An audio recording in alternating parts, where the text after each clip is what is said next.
You're tuned in to the Ross Tucker Football Podcast, guiding your gridiron journey, none other than your host, former NFL lineman, Ross Tucker. Oh, yeah, it is.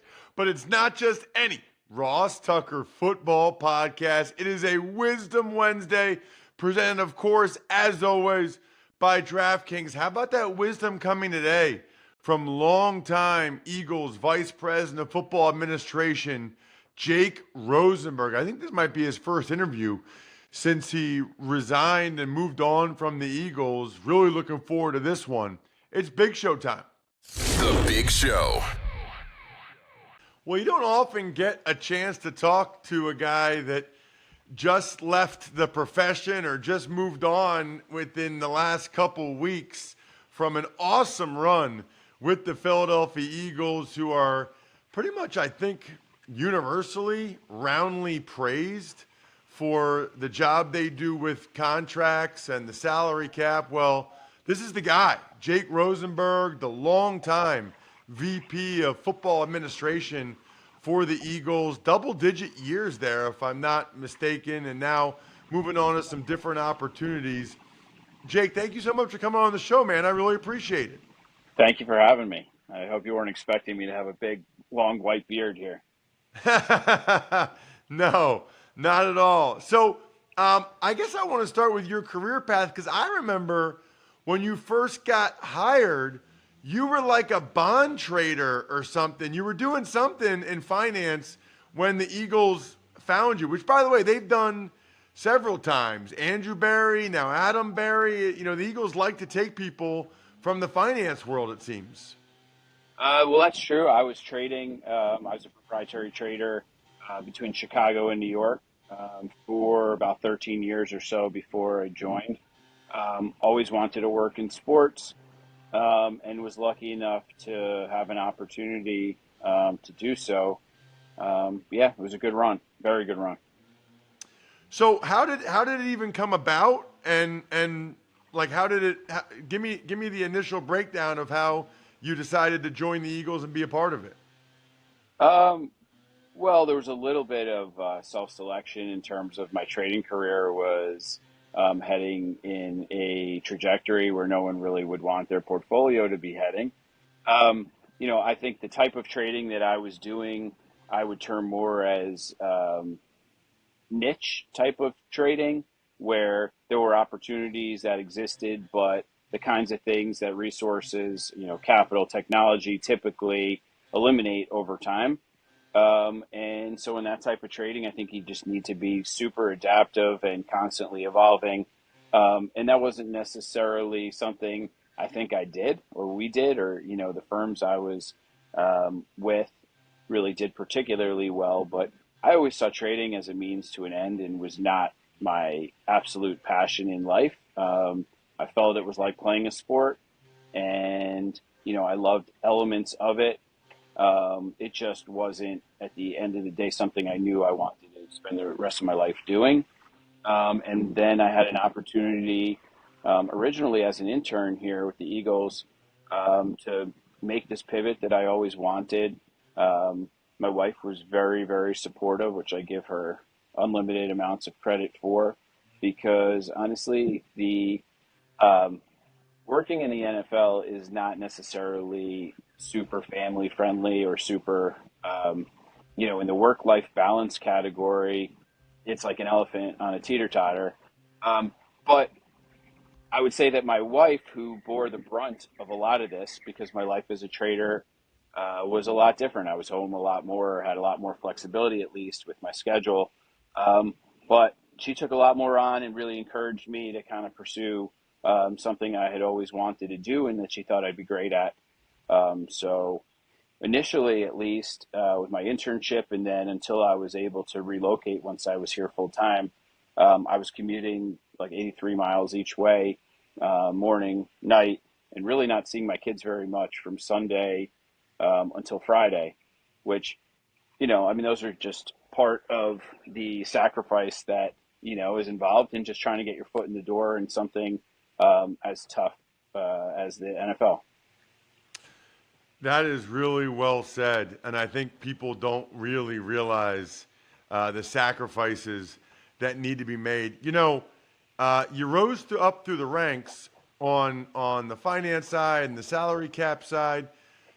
I think people think they know what that job is about, but I guess I'd love to hear from your perspective. You actually describe what that job is really like.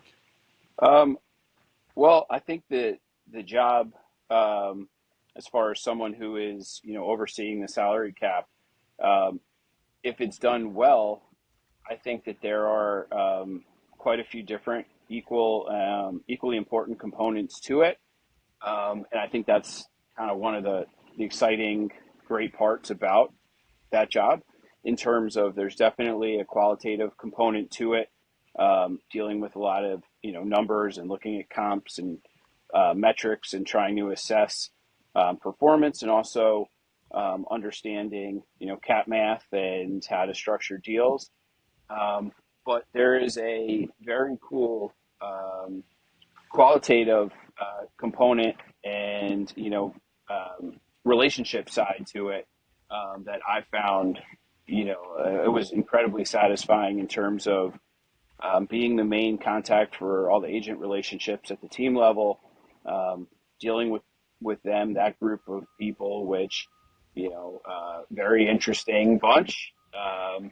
Not all the same, huge range of personalities and people and competencies and a lot of interesting stories, a lot of interesting people who have just been put in incredible situations based on a lot of hard work. And I really enjoyed that part, and I really put a ton of myself into building those relationships and trying to get away from being transactional and really just calling people when I needed something. And I hope, or I think, that's one thing as I left that, in terms of treating people, that was a constant. I always tried to treat people well, and you get a lot of inbound in this job, or when you have an NFL email, people that want to work in the business, smaller agents who don't have a lot of clients or don't have very good players at the moment.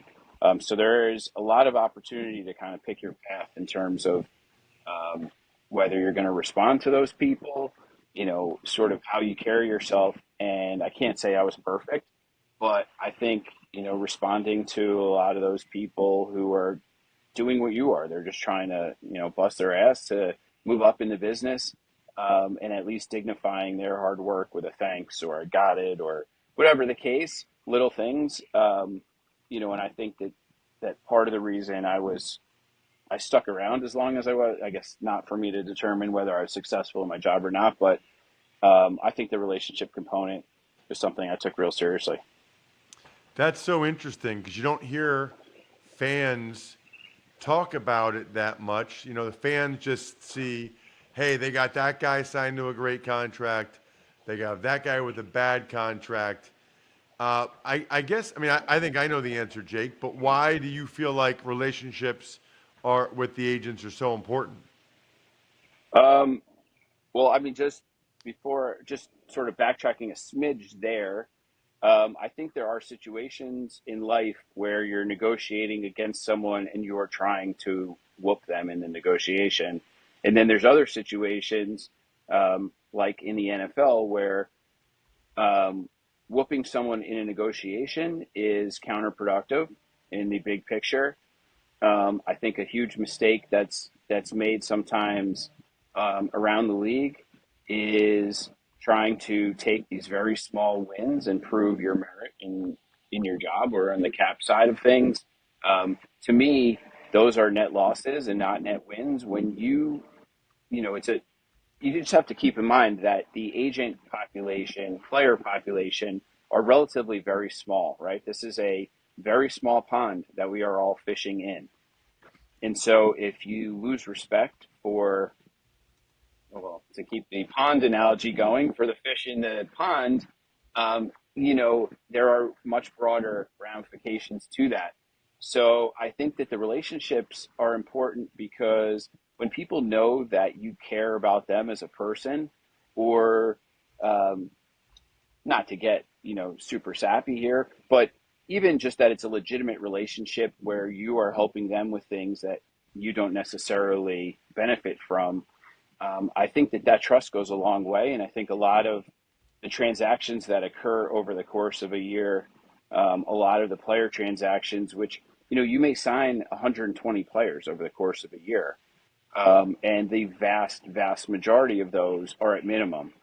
And a lot of times they're minimum, a lot of times they have a split, like they are literally the lowest level, least negotiation that you could ever have in a contract. And so you're not getting players in that case by being a high bidder. You're getting them because agents trust you and what you're selling basically, which is our building. And, I think that is super important. And I also think you don't want to take advantage of somebody in a negotiation because ultimately that comes back as more of a negative than a positive. You have disgruntled players. You have an agent who's, pissed off that you took advantage of some, whatever the case may be, some momentary, lapse of judgment or whatever the case may be. I think over time, players talk in the locker room. If that's the reputation you have, that you're out to try to get people, I think that's a net negative in the whole sense.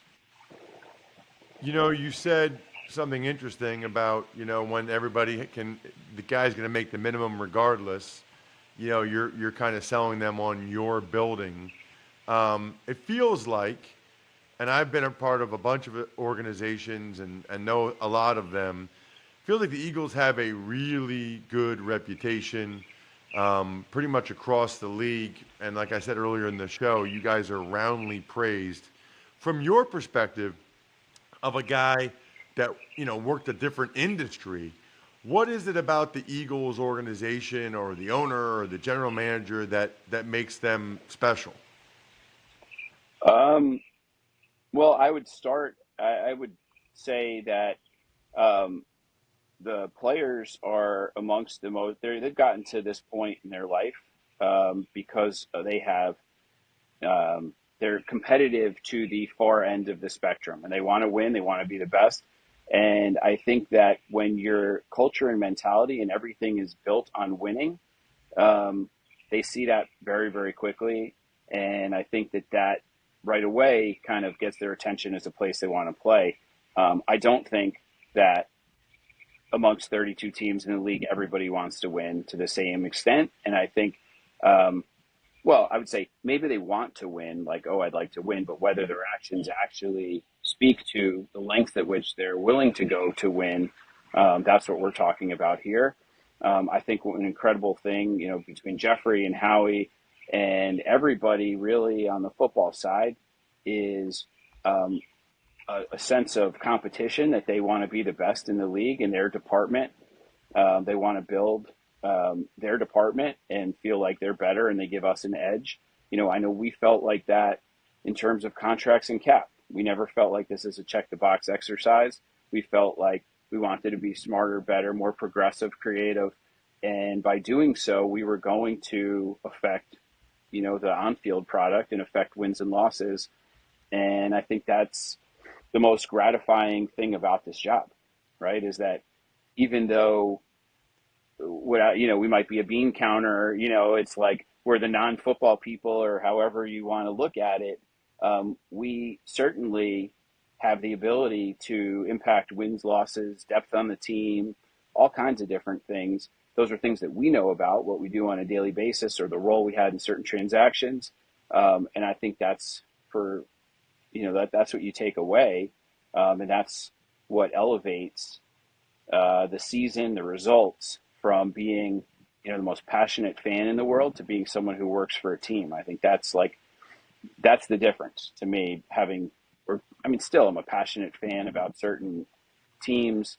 But the difference is that you don't have that ownership or that stake. You don't really know how and why and the backstory to how all the players are on the roster and what led up to this. And so that's probably, if I don't work in the league again, that's probably what I'll miss, is just going back to just being a fan. One of the things that the Eagles do often, and you were a big part of it, is being proactive with contracts. I mean, we've seen that this offseason with Jordan Mailata and Devontae Smith, Landon Dickerson, A.J. Brown. And, I think most people sort of can understand the logic, right? Which is these are really good players that we want to have around for a while, and the price is only going to go up. So we'd rather reward them now, they deserve it, and make sure that we have them in the building for years to come at a rate that they're happy about. I guess what I don't understand, Jake, is what is the negative to the Eagles' proactive approach? Or maybe the better question is, why are not all teams like that? I mean, there's some high-profile teams. There's some situations right now where there's teams that do not take the same proactive approach as the Eagles. And I'm sure you've thought about it. I'm sure they have some logic or reasoning. And I guess I'm just curious if you think there are negative ramifications of being so proactive. Man, that's a loaded question of sorts, but I would say that the only negative ramifications are that you don't necessarily have as much information as you would, obviously, the longer you play it out. Things happen, injuries or whatever the case may be. But, I think the reason that every team doesn't operate this way is not any more complicated than what you think. Not every team is as good at being confident in decisions. I think, preparation and experience give you a lot of confidence as you commit to these types of contracts. And the Eagles organization has done so many of these extensions, has been so aggressive in analytics. We have an unbelievable analytics department where we're constantly getting information from them that confirms certain things that we think, or it's just kind of another side to the decision process. And when you have really good processes that you believe in and you're super confident in, that allows you to be aggressive and make decisions like this. Like I said before, getting contracts done, it's not a accident or coincidence. I think, and I'm minorly biased, but I do believe that Howie is the best GM in the NFL. And I would say that the reason that I feel that way, there's so many sides to that job, but a huge side is doing deals or being involved in deals and understanding that side of it. And he trusts himself. He trusts the people around him and the information, and is willing to sort of put his confidence in the players and do these deals early. I think that there are other teams where there's just a lot of turnover constantly. They probably never get to the place where there's that level of trust and confidence in their entire process. And quite frankly, I'm a little biased on this, but I think the profile of people who run teams across the league is still very scout driven. And when scouts get GM jobs, I think typically they have not had a whole lot of experience doing deals or really being involved to this level. And when this is a new area for you and now you're asked to sign off on pick a size of a contract, I think that's got to give you a lot of pause, and you feel like, I need everything to check out. I need to be 100% certain. Well, you're never going to be 100% certain, and you're going to sit there and just chase the market. And I think that, the confidence that Howie has in himself and his experience is such that he doesn't have to chase the market. He could set a market, and he could feel confident that when he pays a player who now becomes the highest in the league, that is a momentary, blip that will be surpassed time and time again. I think that the profile of people who run the teams and the amount of turnover in the league contributes to some of the lack of aggressive activity, I guess. Biggest reason, Jake, for leaving, and what you'd be interested in doing next? Well, there wasn't necessarily one particular reason. I think that some of it is family and life oriented. To some extent. I have no opposition to working hard or anything. But I think that over time, my kids are getting older, and I felt a bit of a calling to spend some more time with my family, or at least be a little bit more engaged in that respect. But I also think, like, professionally, I have ambitions to grow and just to try to, whatever abilities I have, to push them and just keep learning, be creative. And at a certain point, when you're doing more or less, the same job generally for a certain amount of time, I think that there's a little bit of a fork in the road. I mean, for me, um, putting the knowledge and experience that I've gained to the test and having the autonomy to make decisions, and put my own stamp on a roster and, build a team and an organization, incredibly exciting and something that I feel super qualified to do. I don't think that there's a lot of people in the NFL, quite frankly, um, who have had the seat that I have for the last, almost 13 years. Like I said, with, I think, the best GM in football, but one of the best staffs in football, working with people who are just so excellent at their department, and understanding that in order to build a sustainable winner in the NFL, it's about the quality of your operation wholly. It's not about just scouting. It's not about just coaching. It's about how good you are at every department. Um, and, all those lessons that I learned, I would like to, I'd like to kind of act on. I feel very confident about the model and how to build successful teams and organizations. And so I just started to feel like it's not, like, I don't want to sit here and be Lloyd Christmas and say, like, I'm one in a million going to get a GM job and just sit here until I'm, carried out of my chair, and sent to, the old age home. I sort of wanted to take ownership of my career, and I felt like I was not going to get an opportunity to meaningfully advance in the NFL. And if this was the top of it for me, then I wanted to just, be proactive, and push. And so for me, like, the next logical step is I want to help other organizations. I want to take a lot of these lessons that I've learned. Um, I think the NFL, because of, it's a asset allocation business, but everyone effectively is starting with this very constrained set of assets. And the game is so competitive. You have to be so efficient to build teams in this model. I think the lessons and everything that come from the NFL and successful teams are applicable to organizations all over, sports and not. I am going to focus right now on college and trying to help college programs transition models from the college model to what's coming, which is much closer to an NFL model. Asset allocation, salary cap, all these things seem like they're coming. Um, Understanding coaches' roles in college and how they fit. Um, there will be a creation of all kinds of different roles and influx of people into college, and I want to be there for that to help shepherd some of these teams and save them from some of the growing pains.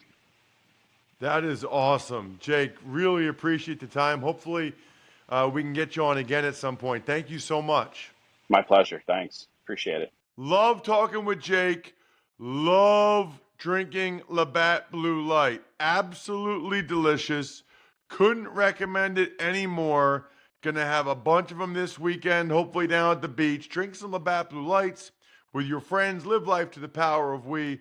Always enjoy responsibly. Beer, Labatt USA, Buffalo, New York. Tuck's Takes. All right, Ross, some awful news. Hall of Famer Larry Allen, he died unexpectedly at the age of 52. Going to make this my Labatt Take of the Week, Jack, presented by Labatt Blue Light, the pristine Canadian Pilsner. Enjoy your beers together so you can live life to the power of we. Always enjoy responsibly. Beer, Labatt USA, Buffalo, New York. This one hurts. I was not close with Larry Allen, was not there long enough to be close with him, but when they signed me in 2002, he had a bad ankle. I ended up starting the last 7 games at left guard. He didn't really even know me, and he helped me, which I really appreciated. I think the first 3 games, maybe, they were still listing him as questionable. So I've never seen defensive linemen so happy to see me. instead of him. They were thrilled. It hurts because 52 unexpectedly, when you have the football career that he had, the hope is that you can enjoy the rest of your life, right? The fruits of your labor. So to die at 52, especially now with me being 45, it just seems so young. So it hurts for sure. Yeah, and then I'm sure you'll get to next week. We got the Justin Jefferson and Christian McCaffrey signings. Yeah, get to that tomorrow on the Greg Cosell episode everybody always loves. Other than that, I think we're done here. Thanks for tuning in to the Ross Tucker Football Podcast. Make sure to also check out Even Money, Fantasy Feast, and College Draft, all on the DraftKings Network on Samsung TV Plus, YouTube, or subscribe to the podcast on your favorite platform. Shout out myfrontpagestory.com. It is time for Father's Day gifts. Either get one for somebody or tell people this is what you want for Father's Day. myfrontpagestory.com. Backoffwithskezer.com, humanheadnyc.com, Sporticulture, Pizza Boy Brewing.